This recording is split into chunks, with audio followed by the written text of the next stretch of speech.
This is the Georgia Farm Monitor. Since 1966, your source for state and national agribusiness news, and features for farmers and consumers about Georgia's #1 industry, agriculture. The Georgia Farm Monitor is produced by the state's largest general farm organization, the Georgia Farm Bureau. Now, here are your hosts, Ray DeLessio and Kenny Burgamy. Hi there, welcome to the show. Good to see you again. Kenny Burgamy with you flying solo today. Ray's on assignment. Coming up, though, he'll report on the recent advocacy conference in Washington, D.C. and some of the more pressing issues facing the ag industry today. Also on the program, what's the outlook for this year's Vidalia onion crop? Hear from one expert on what's been the biggest challenge for producers during the growing season. And then later, we switch from onions to peaches and hear from one expert on how the lack of frigid temperatures this winter could impact this year's crop. These stories and much more starting right now on the Georgia Farm Monitor. And we begin in Washington, D.C., where recently a group of Georgia delegates, along with nearly 500 American Farm Bureau members from across the country, gathered together for the second annual American Farm Bureau Advocacy Conference. As Ray DeLessio tells us, the primary goal of this conference is to help leaders become better advocates for agriculture. The people you see here are the ones who make up the American Farm Bureau's Issue Advisory Committee. Their task, to help develop policy and to make recommendations to the organization and its board of directors. At this year's advocacy conference, each committee member was brought up to speed on some of the more pressing issues facing the ag industry today. Issues like technology, trade, and arguably the most concerning issue to American Farm Bureau, reform. You can't go to any Farm Bureau meeting and not realize regulations are just hurting farmers and ranchers on many different levels. We need reform on that issue so that farmers can do what they do best, farm. Farmers can do what they need to do. They don't want to focus on filling out regulatory forms, paperwork, dealing with lawyers and bureaucrats on different levels. They just want to be able to farm and produce. Those are three issues that we want our members to tell their senators, tell their representative, we need your help on these issues. That's why we have 500 people here. They're going to go through advocacy trainings. They're going to get issue briefings on those. They're getting political analysis from political newsmakers here in town. We're giving these 500 people the very best information, the best training, the very best skills they can be to go out and be the best advocates for Farm Bureau. Among those political newsmakers mentioned, Georgia U.S. Senator David Perdue, who told the group that in addition to technology, trade, and reform, one of the issues he's most concerned about is the nation's debt crisis. You know, in Georgia, right now, we don't have a problem. I spoke at the Capitol early this week, and I said, you know, it's glad to be back home where government really works. And there are problems in the State House, but we don't. We have a balanced budget law. We have a line item veto at the governor's level, and we don't have a financial problem. And the state's the #1 state in the country in which to do business. That didn't happen by accident. Agriculture is a big part of that because ag has already demonstrated what we can do in Georgia. It's half of our economy. We've got the ports down there that are great access. We've got 2 great rail lines. We've got great transportation. And we have a young generation coming into the farming business that's terribly encouraging. In other parts of the world, parts of the country, they don't have that. A large part of that responsibility lies in this room. A statement that American Farm Bureau President Zippy Duvall would agree with. President Duvall telling the Monitor that American Farm Bureau as a whole needs to get better at communicating with its members on all levels. Everybody knows that they're a Greene County Farm Bureau member, and then they know they're a member of Georgia Farm Bureau, but they may or may not know that they're American Farm Bureau member. And they have a lack of knowledge or understanding of what, at this level, what we really do for farmers and ranchers across this country. And we've done some branding studies, and it revealed exactly what I heard when I went across this country. You know, it revealed that they don't really understand what American Farm Bureau do. And we got to make sure that we communicate that story back. It's their responsibility to represent, first of all, to represent the Georgia farmers, but also to meet with all the AFBF leaders from across the nation on issues that's affecting different policies that come up. So I think it's very important that they come up here and be part of that. As I met with some of them in their committee meetings on Monday, I was amazed at the conversation that they was having in each committee meeting. I'm Ray DeLessio for the Georgia Farm Monitor. In other ag news from around the nation, Krista Harden is taking her services to DuPont. The former Deputy Secretary of Agriculture and Camilla, Georgia native has been named the company's new Vice President of Public Policy and Chief Sustainability Officer. The 57-year-old Harden will be responsible for leading DuPont's public policy and governmental affairs strategies, as well as its sustainability, philanthropy, product stewardship, and global regulatory activities. Georgia dairy farmers, just a reminder that the voting continues for the Georgia Milk Marketing Order. The current order expires June 30th. Under federal law, U.S. dairy producers pay 15 cents per hundredweight into the National Dairy Checkoff Program to drive increased sales as well as demand for the dairy products and ingredients. If the order is revoked, all the 15 cents per hundredweight that producers invest will be sent directly to the National Dairy Checkoff Program. Voting ends at midnight on March 30th. The Georgia Association of Conservation District Supervisors held their annual meeting recently on Jekyll Island. The association is a nonprofit organization that works to help make all of our lives better by promoting the importance of good conservation practices. The Monitor's Mark Wildman has that report. There could not be a more perfect location in Georgia to have a conservation meeting than right beside the beautiful sandy beaches and ocean views of Jekyll Island. At the Jekyll Island Convention Center, over 200 attendees gathered for the Georgia Association of Conservation District Supervisors annual meeting to highlight the important work being done by this organization. There are some 40 conservation districts in the state of Georgia, and they are made up of about 370 district supervisors. And so this is our one time a year that we can get together, we can interact with the Georgia Soil and Water Commission, we can interact with each other, learn from each other, meet up with our partners, which is not only Georgia Soil and Water, but the National Resource Conservation Service and several others that are here supporting us. Soil and water conservation districts throughout the state play a vital role in promoting and educating the public on ways to improve lives through good conservation methods. Brent Dykes is the executive director of the Georgia Soil and Water Conservation Commission and feels this organization is very important to helping protect natural resources in many different ways. So we're working with cattle producers across the state and row crop producers on water quality issues. We have an agricultural water metering program that helps us conserve agricultural water use and measure that use for farmers. We're also working on flood control dams across the state to make sure that those dams stay productive and protect folks downstream from downstream flooding. This is a great organization, an organization that's been around since 1937, and because it's based on local grassroots leadership, it really is local and really affects local people in great ways. The attendees at the meeting got to hear about many different topics like invasive species, water regulations, estate planning, and they also got an update on how the current legislative session is going from Georgia House Majority Leader John Burns. The Georgia Soil and Water Conservation Commission and all of the good work they do could not happen without the support of the Georgia legislature. They are a support arm for us, and I'm talking about Georgia Soil and Water Conservation Commission. They are very supportive and very helpful to us, and it's necessary for them to do their job and the partnership we have with them to maintain adequate funding. This entire event was full of information to help individuals who work very hard to help others. The ones that get involved here are completely volunteers. There is no paid staff at Georgia Soil and Water Conservation Commission at this point in time. All of these supervisors do the job they do because they love the land, they love their communities, and they want them to be better than they were when they came on the board. Some of them have served on boards for upwards of 40 years.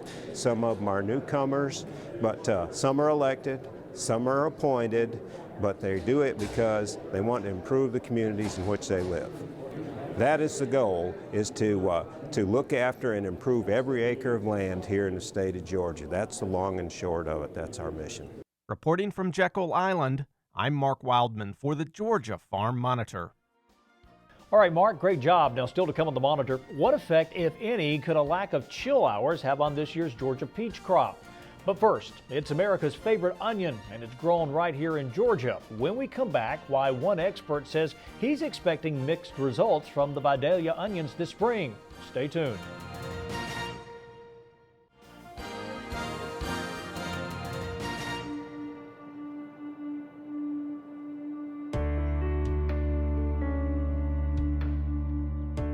There are a lot of parallels between teaching music and raising cattle. Just like each student is just a little bit different, and I need to kind of tweak that for that particular student. We sometimes need to tweak certain things for herds of cattle and conditions.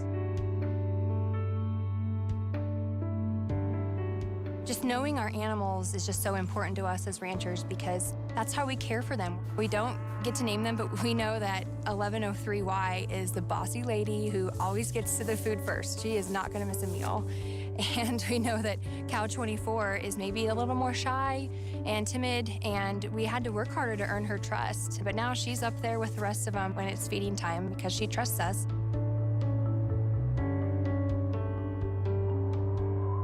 One in particular I can recall, the calf was good sized and he had kind of had a rough time being born. He just was so big. And it was a cold night, and so my husband brought him in and he was in the bathtub there, and his little heart was just thumping, and you could actually hear his heart thumping through the tub. And so we named him Thumper. His whole life here on the ranch, he was just Thumper. The reason that we are so particular about having our animals healthy is that a large part of it is our business. We don't want to raise animals that are not healthy. We can't sell an unhealthy or sick animal, of course.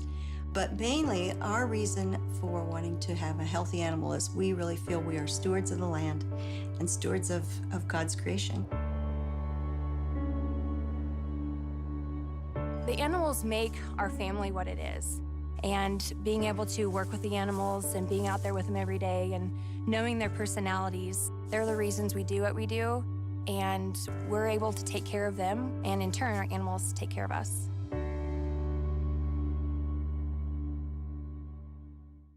Producers of the world-famous Vidalia onions have been in the sandy soil of a 20-county region getting ready for this year's harvest. We checked in with folks involved in the industry to get an idea of what consumers can expect this spring and summer.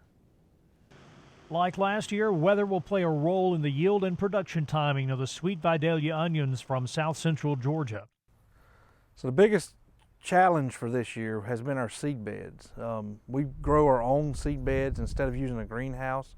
We grow our little onion seedlings for about 6 to 8 weeks out in the field during the fall. And that was when we had a lot of rainfall and a lot of warm temperatures.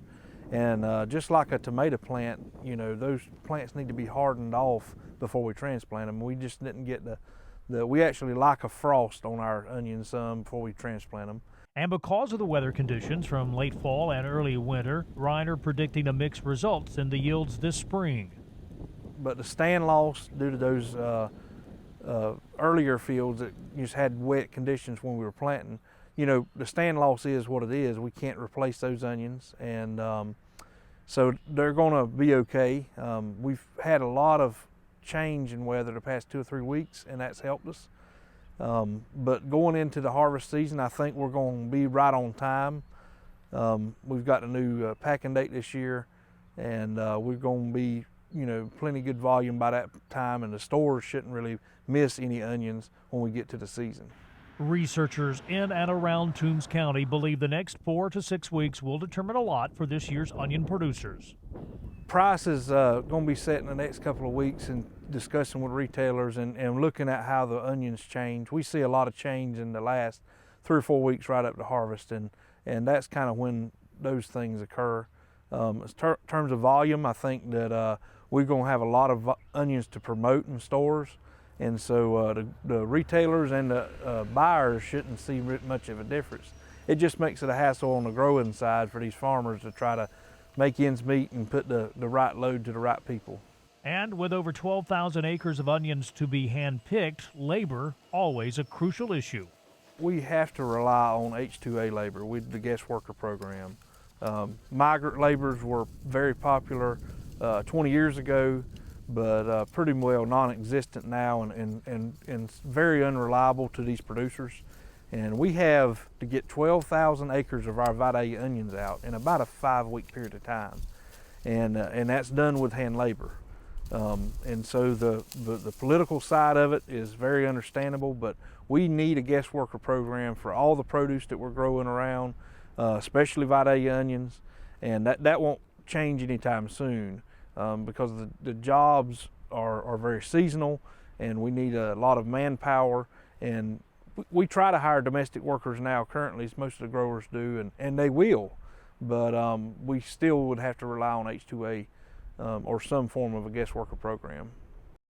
Just a reminder, if you missed any part of this story or others on today's program, you can still see them in their entirety at our YouTube channel. That's the Georgia Farm Monitor. Once there, browse through the archive of stories dating as far back as 2009. And once you're done watching all those informative stories, keep clicking and like the Georgia Farm Monitor Facebook page that we've set up for you. If you have a story idea or if you just want to leave us a comment or suggestion, feel free to send us a message either on Facebook or the address listed below. That is news@farm-monitor.com. The University of Georgia and the Georgia Department of Agriculture have just completed a series of 14 training sessions on using herbicides wisely. The annual series of training classes are required for Georgia growers before making application of dicamba to dicamba-tolerant cotton or soybeans, or 2,4-D to 2,4-D tolerant cotton or soybeans. And our goal is really simple. We want to share the latest research information to our growers on methods and tactics that they can implement to improve on-target pesticide applications. Really, you know, working in agriculture in the state of Georgia, I'm really blessed because of the diversity. And 99% of the time, diversity is powerful and wonderful. But sometimes when we're applying pesticides, diversity is a challenge. And that's why we need to travel the state and basically have the discussion with everybody, because every single pesticide applicator needs the latest information to protect themselves, their neighbors, and our environment. And we want to make sure they got that information. Time for our final break. When we come back, if we're, say, 100 hours short, we can see some yield losses. You know, most of that probably through quality. Damon Jones on how the lack of chill hours could affect the outcome of this year's Georgia peach crop. Stay tuned.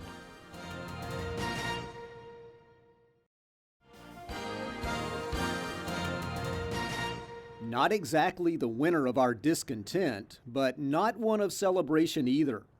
Tennessee farmers had good, even great yields in 2015, but then received disappointing commodity prices for their crops. Now the growing season of 2016 approaches, and what next? That was the major topic at the recent West Tennessee Grain Conference in Dyersburg. Ag economist Chuck Daneyhauer with UT Extension says we're coming off a tough financial year in agriculture. We had some negative cash flow. Some farmers weren't able to pay everything off, all their debt obligations off, and that puts going into 2016 kind of in a tough light. Billy Hanks was among the 500 producers at the conference. He and his son farm 1,500 acres in Gibson County and now are making plans for this growing season. Very cautious, knowing where to pull the trigger at. It's going to be the opportunity just to survive this year and make things sort of where we can stay in the ballpark, stay in the game, where we can go another year when hopefully prices will be better. UT Institute of Agriculture experts say there are multiple reasons for these lower commodity prices. Those include supply and demand issues, global competition in crop production, and even lower oil prices. It all impacts agriculture on a local level. That impact isn't just felt on the farm, but throughout a town like Dyersburg. Dyer County generates $140 million in gross income from farm products each year, and some of that money is spent on Main Street. And we know that those dollars turn over in the community about 2.5 times, so that makes that figure fairly large. And so when the economy of the county suffers from the ag sector, then the whole county suffers. And so agriculture is a big part of the overall economy of Dyer County. Farmers think often about their ROI, their return on investment. Rural communities statewide hope those returns are good in the coming year, and the next payday for farmers will mean there's more money to go around. This is Charles Denny reporting. Discounts, discounts, and more discounts. One of the many perks of being a Georgia Farm Bureau member. Best of all, annual membership dues are only $25, and membership is open to everyone. You don't need to be a farmer or have insurance with us to join Farm Bureau. For more information and other benefits of becoming a member, just log on to gfb.org and head on over to the membership section. Well, while many around the state have been enjoying warm winter conditions, the same cannot be said for peach growers looking to accumulate necessary chill hours for their crop. Damon Jones takes a look at how Georgia's signature fruit is being affected and what producers are doing to offset the lack of cold weather. Georgia is, of course, known as the peach state, and for good reason, as it produces more than 35,000 tons in a typical year. Unfortunately, this growing season has been anything but typical. Well, you know, it's been very surprising because El Nino usually is associated with cooler than normal temperatures because of cloudiness. And December in particular, we did not see that at all. In fact, December was, for most parts of the state, 10 or even 12 degrees above normal. And that means a number of varieties and as much as 40% of the crop are well short of the necessary chill hours, which can have a major effect on the quality and appearance of the fruit. If we're, say, 100 hours short, we can see some yield losses. You know, most of that probably through quality. You know, being around 100 hours, we might see some quality issues, maybe soft peaches, some pits that don't quite form right. And if the pit doesn't form quite right, then your fruit's not going to form quite right. While this is a big problem that growers are very well aware of, there is still hope that a long track record of success will prevail in the end.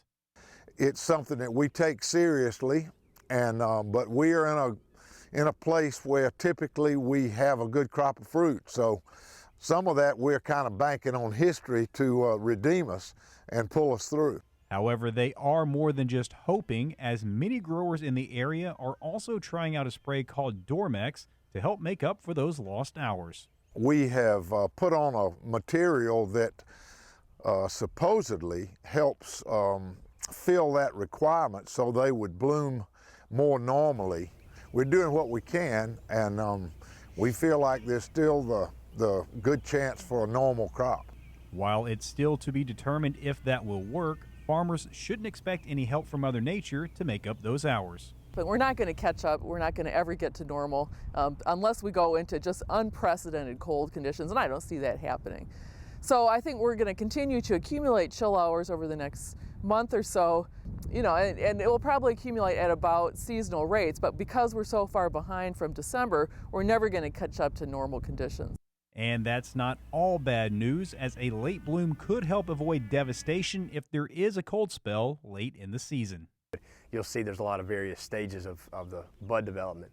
So it should kind of prolong our bloom, therefore giving us a little bit of a buffer from this cold weather that could hit us in March. Despite the less than ideal growing conditions, it's still business as usual for the growers. There are things we have to do, and we can't sit back and wait. We have to move forward, and pruning trees and taking care of the expected crop is something that you just have to do. And so we're all engines on full right now and going forward. Reporting from Peach County, I'm Damon Jones for the Georgia Farm Monitor. Well, that's going to do it for this week's edition of the Georgia Farm Monitor. Just a reminder, for all the latest ag info regarding food, great recipes, and what's happening down on the farm, be sure to check out our Twitter, Facebook, and Pinterest pages. You'll stay informed and see what's up in the world of farming and the Farm Monitor Show. Take care. We'll see you right here next week on the Georgia Farm Monitor. Have a great week.